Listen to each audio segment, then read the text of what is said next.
এখন কি করবে পুত্রী?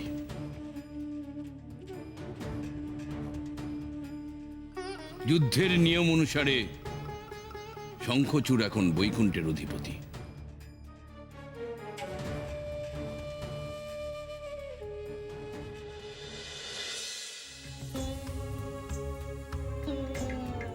তোমার নির্দেশে আমি এই সর্বনাশা যুদ্ধ বন্ধ করলাম দেবী। এবার আমার কি কর্তব্য? শঙ্খচূড়কে আটকানোর কি কোনো উপায় নেই? আমরা সকলে মিলে যদি মহাদেবকে অনুরোধ করি, তিনি নিশ্চয়ই। কোনো লাভ নেই দেবরাজ। মহাদেব কখনোই নিয়ম বহির্ভূত কার্য করেন না।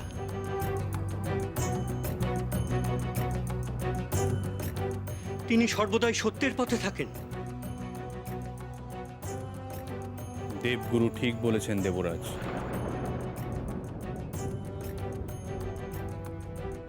শঙ্খচূড় ন্যায় যুদ্ধে জয়ী হয়েছেন, তাই এই বৈকুণ্ঠ এখন তার।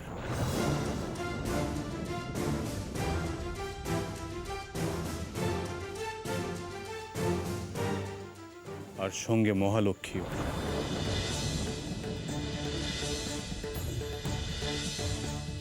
দেবী, তাহলে আপনিই বলুন, এই সংকট থেকে আমরা বের হব কি উপায়?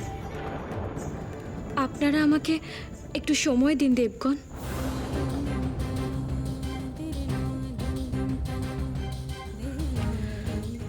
প্রভু, তুমি অসুর গুরু শুক্রাচার্যকে গিয়ে বলো যে অসুরকুল আমাকে জয় করেছে।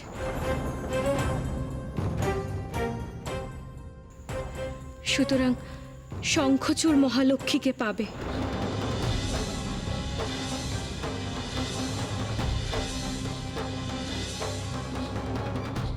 মাতা, তা হয় না মাতা। প্রভু, আপনি মাতাকে বোঝান। নারদ, আবেগ সম্বরণ করো।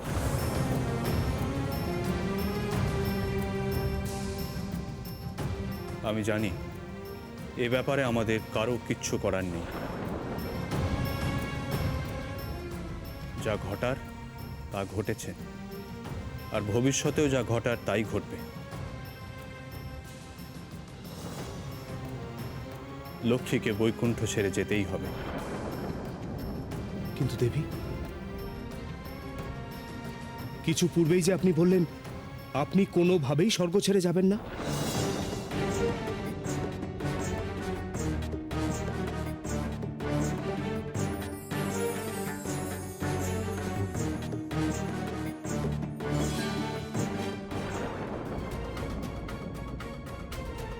কি কোথায় গেলেন মাতা?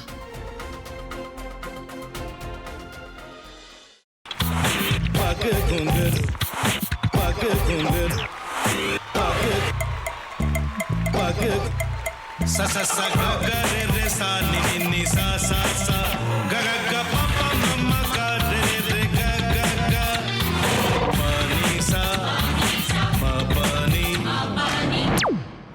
रे रे रे रे रे रे रे रे रे ग रे ग रे ग रे ग रे ग प प प प प म ग रे सा नि द ब सा प म ग रे सा नि द ब सा प म ग रे सा नि द ब सा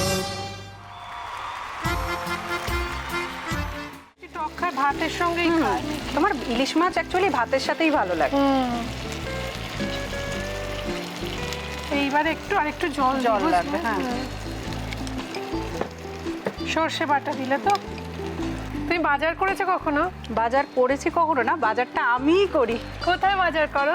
আমাদের, হ্যাঁ, আমি বেলঘড়িয়া, মানে আমি খুব খাদ্য রসিক, সত্যি বড়। হ্যাঁ, মানে ধরো শনি রোববার হলেই আমার মনটা চুপচুপ করে। হ্যাঁ, দেখো ঠিক হচ্ছে কিনা, তারপর বলো। তোমার যাই এখানে ওখানে খেতে, রেস্টুরেন্টে।